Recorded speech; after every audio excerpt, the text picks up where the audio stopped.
Good morning, everyone. Good morning. Good morning, Bill.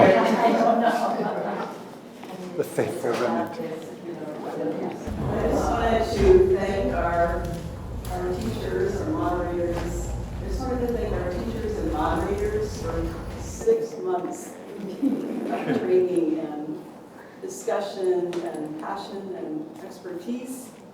I just wanted to thank you with the book. Cool. A friend of mine in Tel Aviv, Excellent, even better. who is a researcher, has recommended to us. Great. Thank you. Thank you.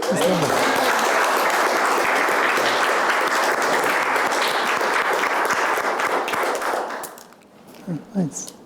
Thank you very much, and thank you all for your attendance, for sticking with it. This subject of hell, or more properly, the afterlife, as you now know, is on everyone's minds, but we rarely articulate about it. We rarely give ourselves space to think about it intelligently. And so as a result, certain default positions, certain default thoughts and conceptions about the afterlife prevail, and they, we have discovered, are not necessarily biblical, they're not necessarily theological, and we might even consider some of them are not necessarily Christian. And in any event, they are worthy of reconsideration, which you have allowed yourselves the opportunity to pursue. Over the last several months, we've explored what does the Bible have to say about the afterlife and hell. We have explored what does the Christian tradition have to say about it, what conceptions have we inherited from the medieval era and so forth that continue to shape a lot of our root metaphors, a lot of our basic conceptions of what the afterlife is. I've given you a handout, and that is pertinent mostly to what I'm going to be talking about, which will occupy maybe the next 15 or 20 minutes. I want to share with you an alternative to the default position of punitive, retributive afterlife. I'll explain all this in more depth. Then afterwards, we're going to see what this prompts among some of our other instructors. I've invited Professor McLoughlin and Father Richard to give some thought to this. We've all been on this journey together. So you're invited too, in this session, to start reflecting verbally and sharing our thoughts. What do we make of this?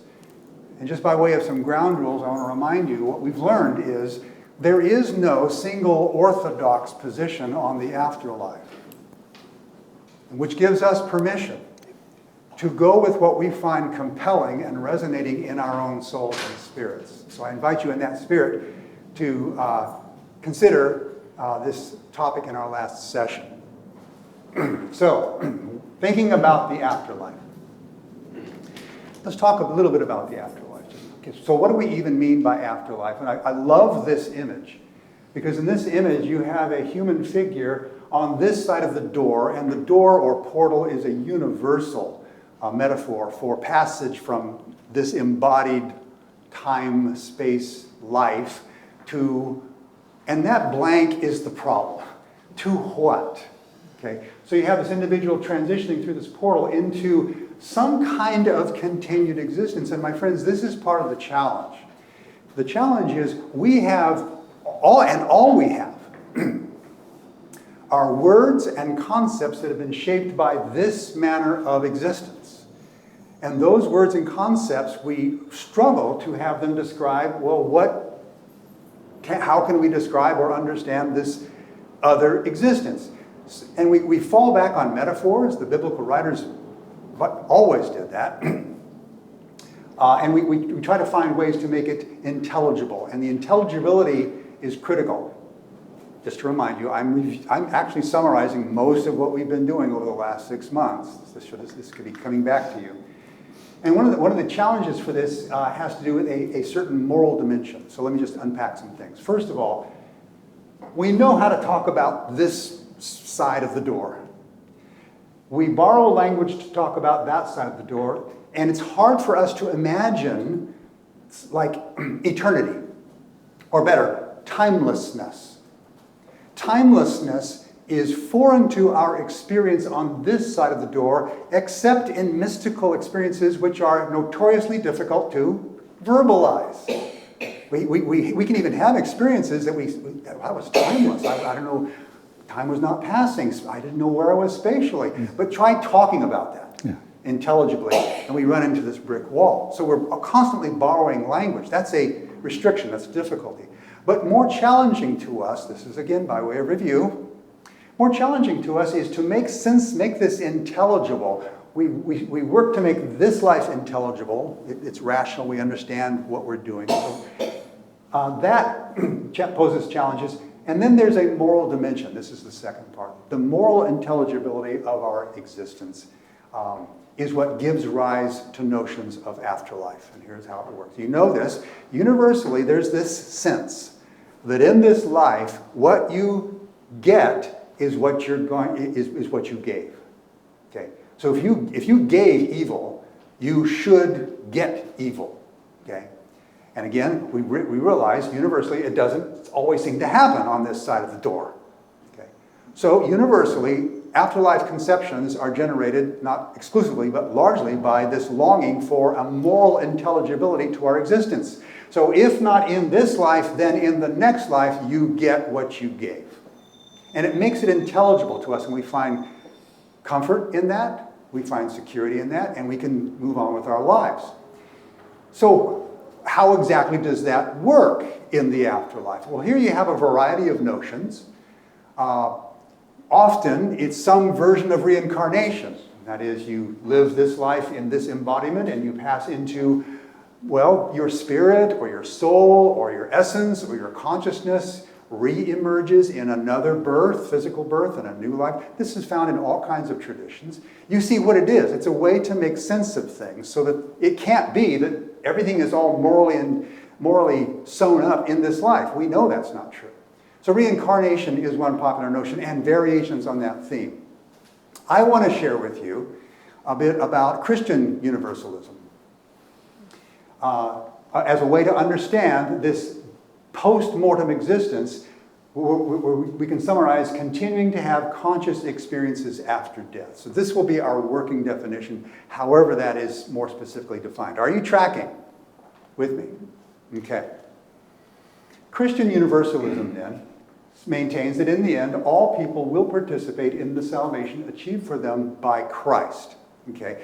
If you take away the by Christ, you might have another universalist view, and there are such things out there. The Christian version of universalism is that Christ is the one who has achieved this.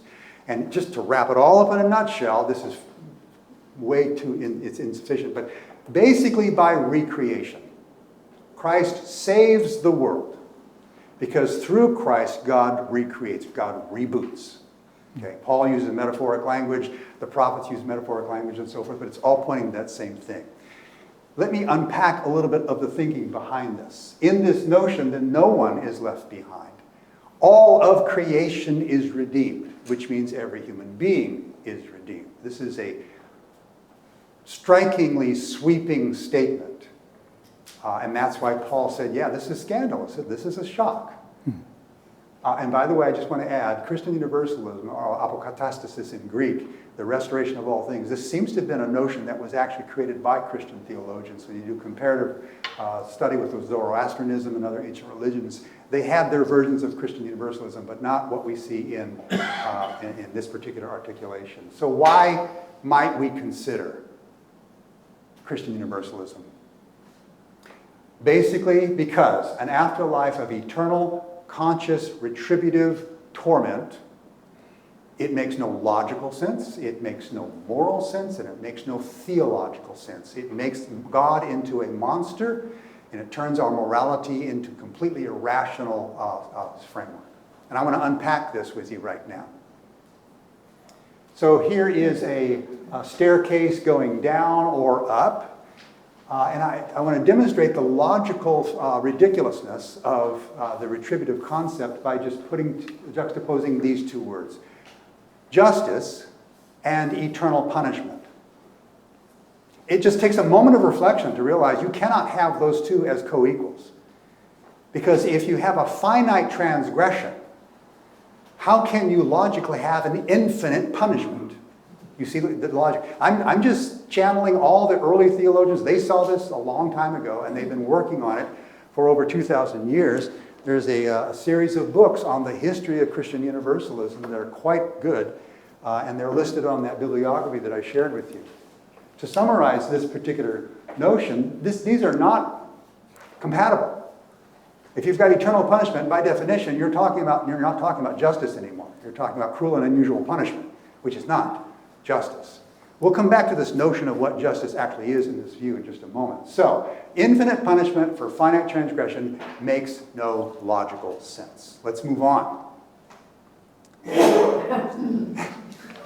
Here, I've chosen a picture of a child and a parent. Okay, and we've all been there, and I'm drawing on biblical and other theological concepts that this is venerable stuff. Okay, we know what's going on. She's a child. She doesn't know. Okay, this is the picture of all of us. All of us are children. All of us are limited by our passions, by our ignorance, by all the things that shape us. We make judgments for our behavior thinking we understand the consequences, but she clearly doesn't, and she knows it. So the parent with presence of mind, I don't mean the exasperated parent, but the parent who is at her best as a parent does seek to bring consequences into the child's life, but for the sake of educating, so that she's no longer trapped by her ignorance, which comes with childhood. You can see the analogy. We are all exactly like that. Okay? So punishment that is not aimed at growth and healing is morally obscene. It doesn't make any moral sense any more than it makes any logical sense. Are you tracking with this argument? Okay? So as parents, if we can see this, we must surely allow the possibility that God can see this too. Okay? With infinite parental wisdom. So when a parent with presence of mind realizes, okay, she's angry and she's rebellious, but she doesn't quite know what she's doing, so let's bring consequences into her life that will improve her and take her place in this world. Tracking? Same thing. We're all there. Like with her, okay? A good parent brings justice, I'm using the word, playing with the word justice now, into these children's lives. They experience consequences, but consequences that are edifying, that are growth-oriented and educational. And so as a result, we understand what's going on. When they're acting out, they need help. That's what bad behavior is. Now, I'm going to push the envelope here, and I'm going to move on. This includes horrible things that adults do to each other. We do these things because we think we know what we're doing, but clearly we don't. And so God, I'm suggesting, perceives us in the same way that a wise parent perceives us in this setup of life and the afterlife. So, turning now to concepts of God. I argued it is logically crazy, logically nonsense. It's morally nonsense, and it's theologically nonsense, and this is what I'm going to explain. So here we have a judge, just imagine a judge who sentences to punish, just to punish, just to punish, just to punish. And so the brokenness is never addressed. So you have eternal brokenness. Good? This is a problem in much of our penal institutions, by the way, which are not institutions of correction, regardless of what we call them. They are punishment, which is why we perpetuate the problem. That's another Faith Lab series, I'm sure. So, is this the God of the gospel?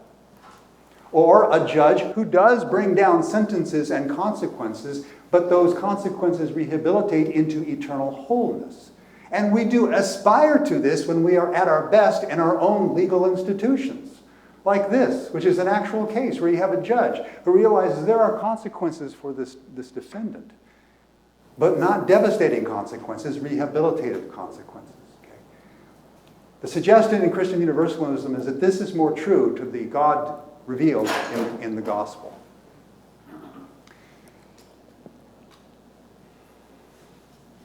This picture is explicitly revealed to us. So if I say this is simply makes God into a moral monster. So let me just repeat. The notion that the afterlife consists, for some people, of eternal conscious torment makes God into a moral monster. It's theologically nonsense. That's a pretty harsh verdict. But I'm taking my reference point from Jesus' own explicit revelation of God as a loving, forgiving Father. And you'll recognize this figure. This is the Father in the parable of the prodigal son, which shouldn't even be called the parable of the prodigal son, but the parable of the compassionate, welcoming Father. Because that parable is not about the Son. It is about the Father. And I love this picture because it captures the heart of that picture of God that Jesus gives him. And in terms of retribution and so forth, if you'll notice, you can't push parables too far. But I love several things about this. Number one, the son, if you remember the story, is out there in his profligate life, and he comes to his senses. That's the Greek phrase. He realizes the consequences of what he's doing, and he changes. He comes back, and he seeks reconciliation. So what does the Father give him? What he wants, until he doesn't want that anymore, and until what he wants is reconciliation with the Father, and then he gets that too. It's a remarkable picture, and it's a consistent one with the gospel. So there might be objections. What other things should we be considering as we give thought to this Christian universalism you're talking about? Well, does this mean that all roads lead to God? Okay? No, it doesn't. Let me remind you that in the biblical vision and the theological vision of the church, redemption is a recreation. Okay?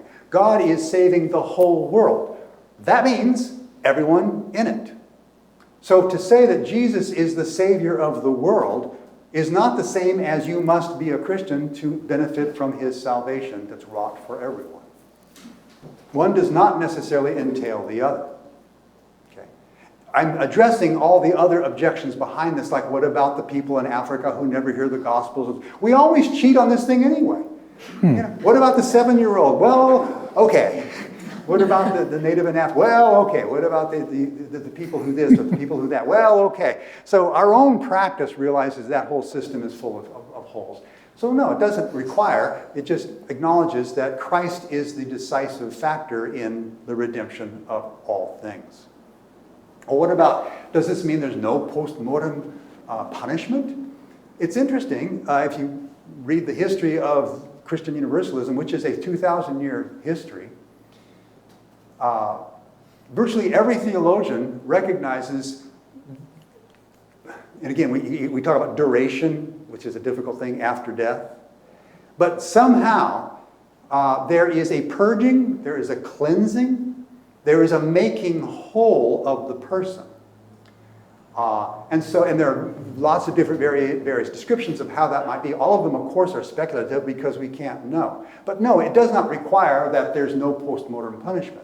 If I could add just a personal note, as I grow older and I get better perspective on my own life, and I'm horrified by some of the things that I've been and that I've done, I'm learning in my own discipleship to look forward to, I want the evil in me to be purged. I don't want it to be part of me anymore. And I'm so grateful that in the gospel, it won't be a part of me for eternity. I'm looking forward to whatever this is. I know it's going to lead to my betterment. I'm not there yet, but I'm just sharing with you. And if I could also be honest, part of this comes from doing this series with you in my own personal reflection. That's the truth. Well, does this mean the Bible's wrong? No, it doesn't.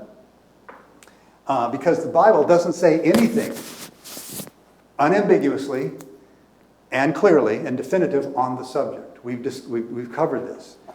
Yeah, the subject is only in the hands of the notion that we're talking about is in the hands of interpreters.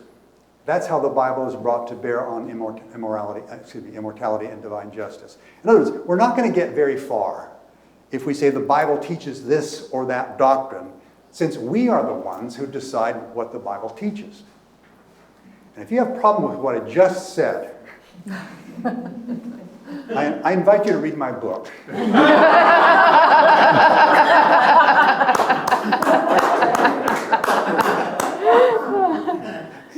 Does this mean that evil is not a big deal after all? On the contrary, this view recognizes the depth and profundity and seriousness of evil so thoroughly that the solution of it is an entire new creation. That is a position. This is Paul. This is straight from Paul, St. Paul, and others in tradition. This position that God saves by recreating all things, okay, is a sign of a pretty devastating diagnosis that evil is real, and it is such a problem we need that thorough of a resolution to it. Well, does this mean God is loving but not just? And here, I told you I'd do this, it comes back to this word justice. But what we mean by justice is you absolutely are going to get what you've been giving. Then no, a loving God is not just. Excuse me, God is just, but not very loving. So if by justice we mean you get what you give, yeah, we would say God's not just. God's loving, but not just, if justice means a spanking, a punishment, without redemption. Good? But if we go with Jesus, go with Paul, go with the theologians, go with the Christian tradition, and so forth, and we recognize by justice we mean restoration, reconciliation. Think of that court scene I showed you, where all parties are reconciled. That's justice. And it's consistent with the biblical portrayal of justice as not only redemption of the oppressed, but also of their oppressors. This is the scope of the biblical vision of God's salvation. So, well, how can getting what you deserve be justice? It can't be how can not getting what you deserve be justice? It can't be if this is retributive punishment. But if this is restorative reconciliation, the prodigal son, then not getting what you deserve is precisely restoration. And in that view, nobody gets what they deserve. That's the good news. All are saved. So, a few concluding thoughts along with this question. Does this mean that what we do doesn't matter? Now, this is a sticking point. And they recognize this all the way back to Origen and even earlier theologians. Okay. This is where the rubber meets the road in terms of the church and discipleship. This is when we learn, okay, I can love God and I can pursue the good because otherwise I'm afraid of hell. Or I can love God and pursue the good because this is what God is doing. God is pursuing reconciliation and restoration. I can be a part of that. And this is what discipleship is. Not teach you better love God or else. But come join us and love God and let's do good. And so we find we are instructed in this. And we are challenged in this. And we empower our own community in this. And we expand our thinking in this. Both internationally in Ukraine and locally here as well. Mm-hmm. So to conclude, if we are not all saved, then evil has won. And that is a direct contradiction of the good news. The good news is that evil doesn't win. Let me explain just real quickly. If there are people out there who eternally are broken, then there is still evil residing with its results. That is not Paul's explanation of God is all and in all. If there's still evil out there, it cannot be co-eternal with God because only God is eternal and those that dwell in God. Evil is basically a non-being, which is a standard orthodox position of the church. To say that all are not saved is to say that human evil is greater than God's power to save. And that's a contradiction of the gospel. The gospel declares precisely the opposite. There is nothing more powerful than God's power to save. Punct. Okay, so universal salvation removes the darkness. If God has set things up so that there is always brokenness, then you have a dark side of God, and that is a contradiction of the gospel. Plainly stated in 1 John, God is light, and in him there is no darkness. at all. Okay. So I'm just summarizing some of the theological consistencies that we've observed already. To conclude, then, I want to draw your attention to a certain swimming competition. This is from 2022. There was an aquatic swimming competition in Budapest, and this is a professional competitor. And during her competition, this is, of course, underwater, she passes out. I love this picture because she is us. In fact, she's the entire creation. Helpless. There's nothing, it's terminal. There's nothing she can do. And her coach jumped in and saved her. Okay. And brought her to, I love this because what it pictorially portrays, and pictures are very powerful, and this is why I've been manipulating you all morning long with images intentionally. I want to make this have an impact. The fundamental takeaway of Christian universalism for our consideration is this. It's not about how well we can hold on to God. It's about how well God can hold on to us. That's why at the end of every church service, we hear Reverend Cindy say these words with, and if you'll note, with an emphasis on the very last one, may the blessing of God Almighty, the Father, the Son, and the Holy Spirit be upon you and remain with you Forever. forever. Thank you. Amen. Let's open it up for some more conversation. Father Richard, Nancy. You want me to go? Go ahead. Hi, everyone. I am not an expert on hell. I just will maybe open up for you to think about and maybe feel comfortable sharing your own ideas by sharing how my own ideas have developed, especially in dialogue with some of the things that I talked about last time. I was a very rebellious teenager, so I had rejected the traditional understanding of hell by the time I was 18, and as people who know me know, there was a long time I didn't go to church. When I was in high school, we read this poem, Thanatopsis, which talked about the body disintegrating after it was buried and becoming part of all creation. I was like, this is awesome, this kind of return to the universe, return to wholeness. I also was brought up on a lot of reading C.S. Lewis and was very taken by the scene in The Last Battle where everybody's dead and they're in this barn.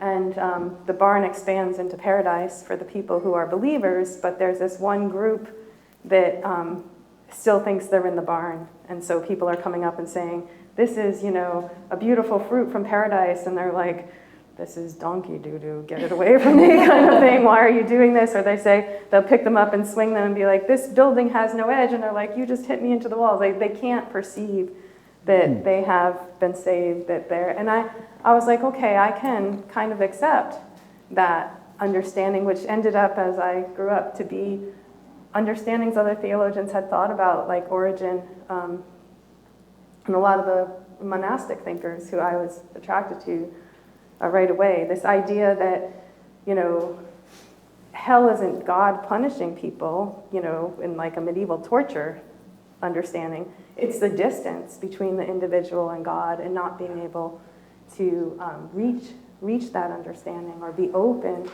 to that understanding, which is an argument that I see in a lot of my medieval sources. It's more compassionate, and from Origen's understanding, eventually everybody comes along.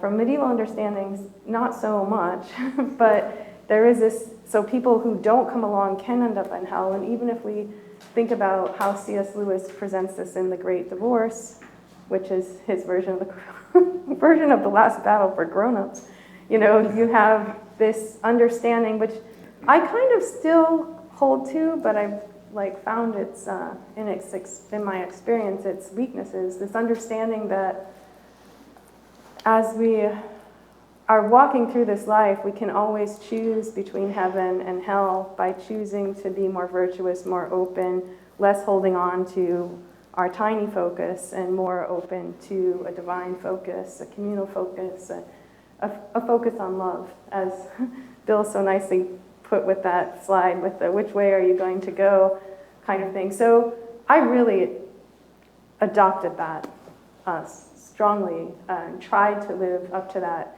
It's actually, without grace, because I was doing this without going to church, a really harsh way to walk yourself, and can make you really ununderstanding with other people, right? Because you're always trying to take the path of virtue, which is very difficult, especially once you hit hard times.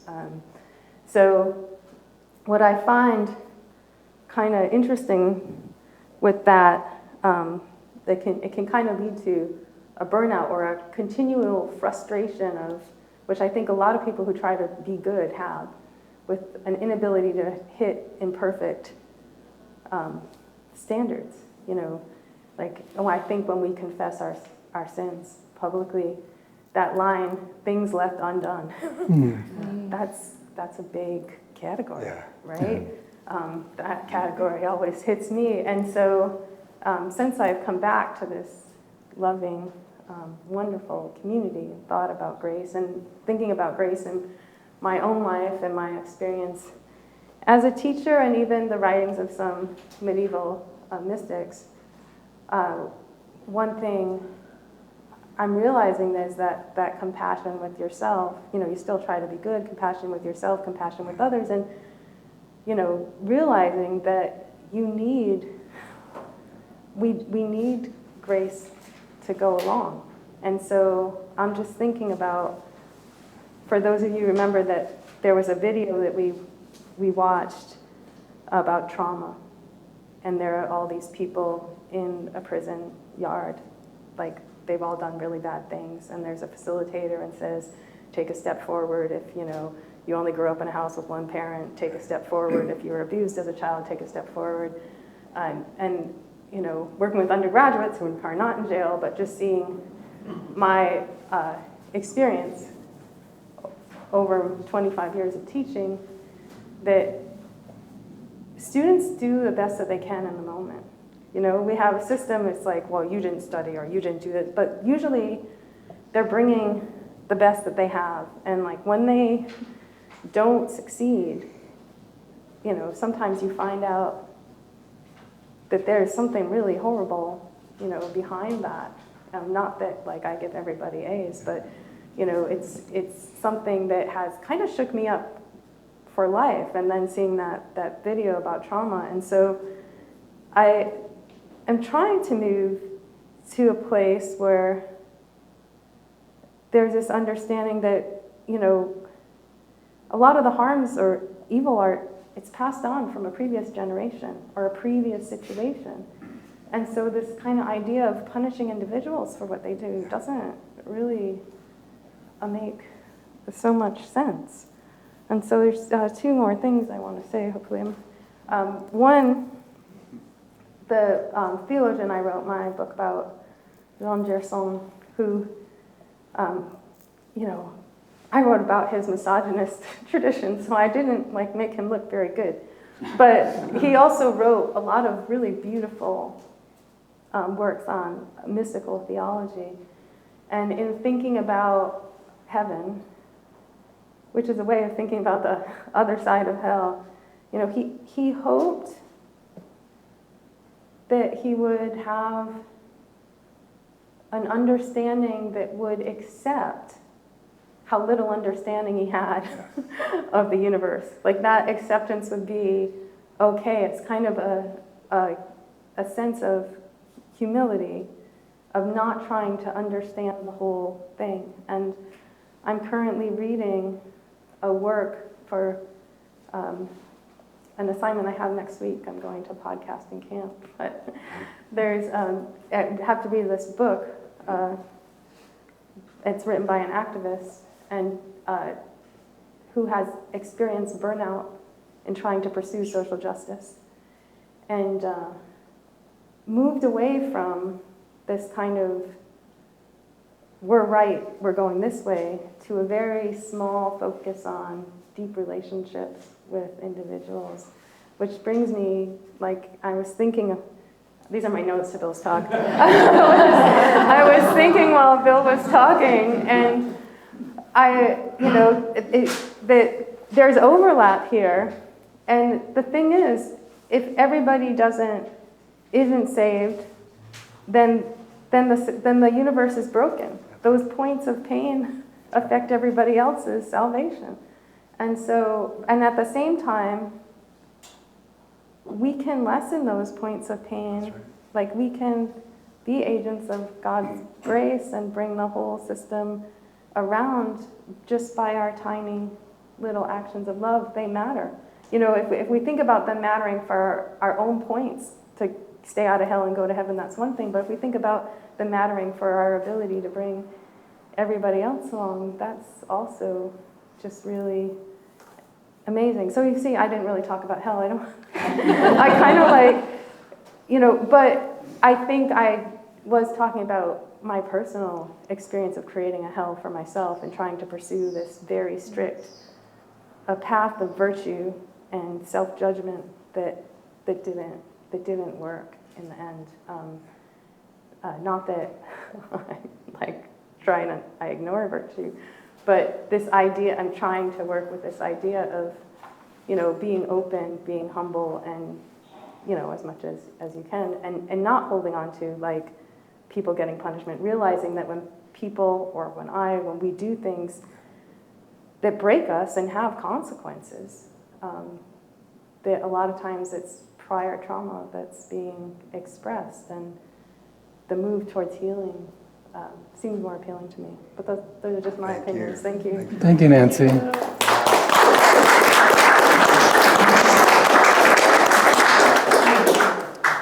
Well, it's hard to follow up any of this.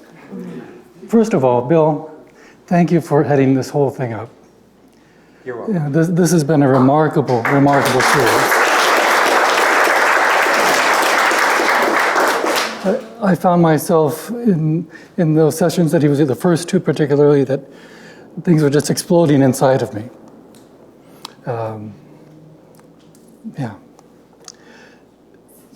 On Ash Wednesday, the psalm that we pray is a psalm asking for mercy. And the line that always jumps out at me is, remember that we are only dust. God, you remember that we are only dust. We forget. We forget that we're dust, but God remembers. And that's our hope.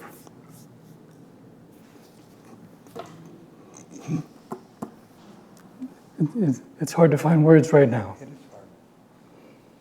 Because this is the bottom line. Grace. St. Paul in the 15th chapter of 1 Corinthians says, I am the least worthy to be one of the apostles, because I persecuted the church of God. People were killed at his word. But then he says, by the grace of God, I am who I am. And that's the bottom line. That's the bottom line. That's what we've all been talking about. It's by the grace of God. And what that means for us now is that we're meant to live. We're meant to live. We're meant to bring the light in which there is no darkness into the world. By being present, recognizing, first of all, that God is always present within us, even if we forget. That God fills the universe, and it's up to us to see it or not. In the fall, I'm going to make a little pitch here now. In the fall, we're going to follow this series up with a series on the Sabbath. And we're basing that on Abraham Joshua Heschel's book, The Sabbath, that he wrote in the 50s.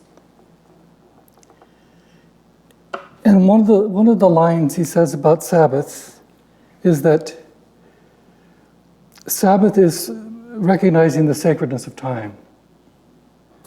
We deal a lot with working in space and trying to find our way in this world in space and time. But we're always struggling with the reality of the limits of time. And he says that Sabbath is a way of recognizing the sacredness of time and honoring that. Because if we honor time, if we're present in time, that's where we touch God and we touch one another. Bill talked about experiencing timelessness. I've long said that when we gather in the church for liturgy, even though it's within a certain period of time, it's meant to be timeless. It's meant to be not looking at the watch at how long the sermon is going, but recognizing that this is the place, even though we're in time, we're touching the timelessness of God's creation and community. It's a foretaste of the heavenly kingdom. Bread from heaven we celebrate and share in the Eucharist. And so even though we live in time and the limits of time and we feel the pressure of that, we're meant to carry within us that sense of timelessness that never ends.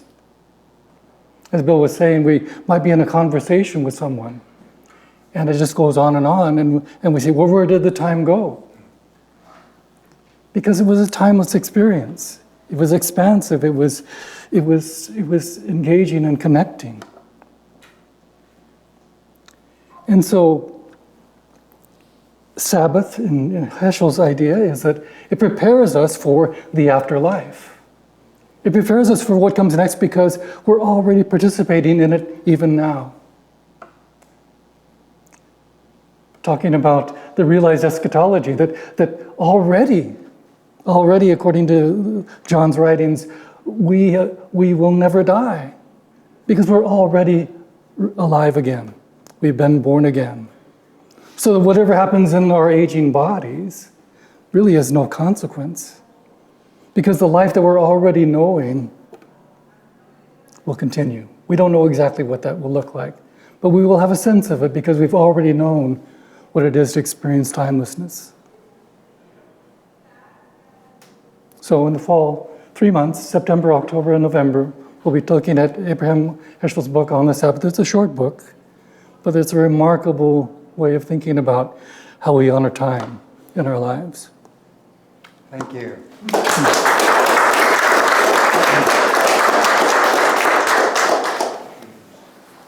I am curious to learn, has anything happened for you through this series? And would you want to share any of it? And there's no right or wrong contribution here. There's only your contribution. Did this series prompt you to think in any way or consider or reflect in any way or perhaps change behavior or insights or relationships? Or nothing. That's also a possible outcome. I just want to open up the floor rather than simply us. Thank you so much. I have heard that C.S. Lewis sort of believed in sort of like purgatory or something like that, that when you die, you should get a second chance. And what you were saying today really made that reasonable, and the whole concept of universal salvation like this is, that can't be, but now I'm definitely reconsidering, so I appreciate that. Thank you. Yeah, C.S. Lewis wrote and thought profoundly about these kinds of issues.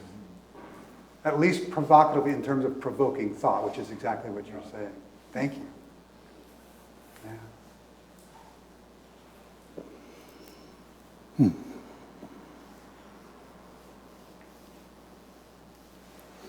I liked all your illustrations, Me too. especially the door, but I pictured, to make it even better, Yeah. I don't know who did it, but you would continue one more on the other side, and you would be expanding into the earth and into the sky. Yeah. Oh, that's and, beautiful.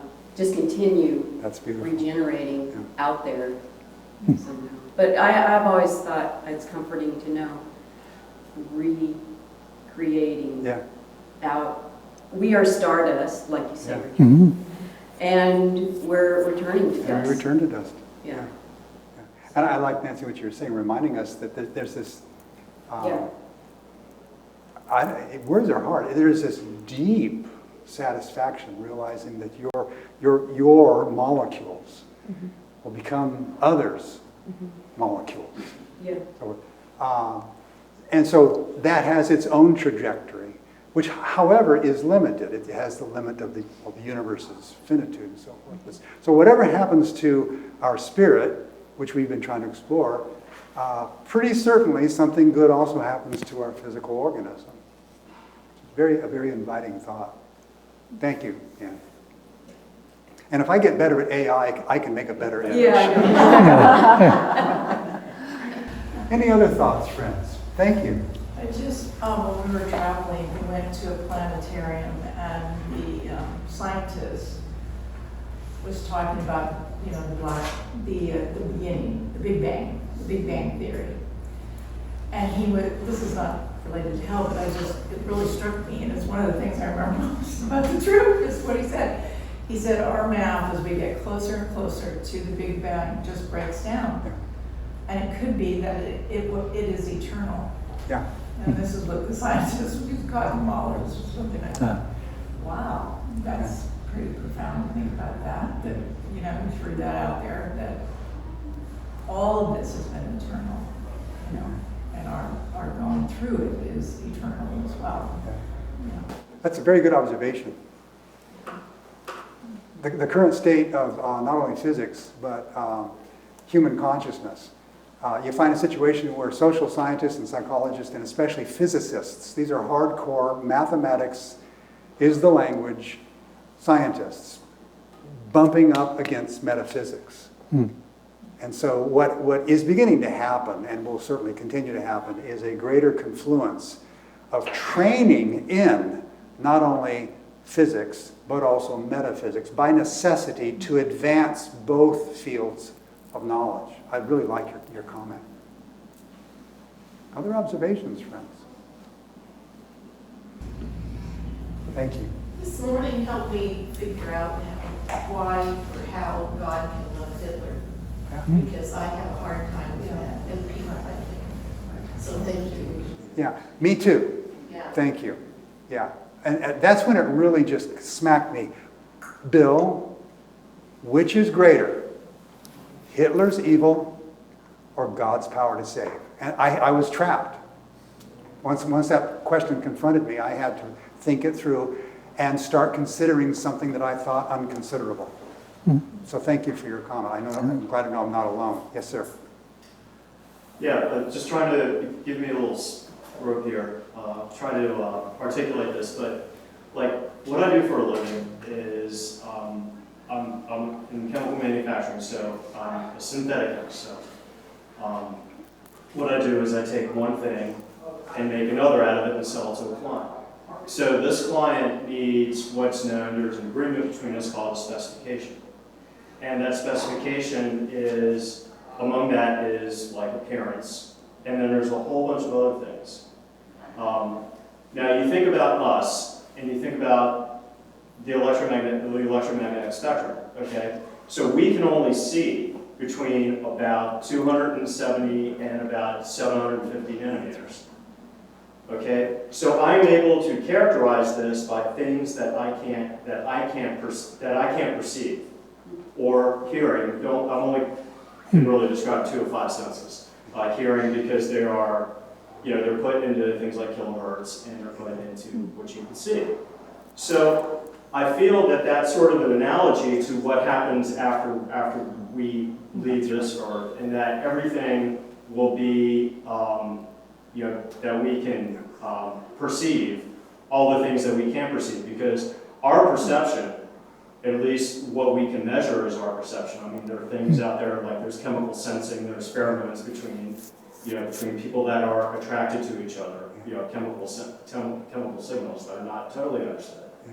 But what we can perceive is just such a narrow band of what it is that's actually out there. Mm-hmm. So that's kind of the way I think about it. And again, Karen and I were talking about this yesterday, where we're talking about how, the molecules that is how we're formulated, yeah. I guess. That just sort of passes on, and we go and we share that.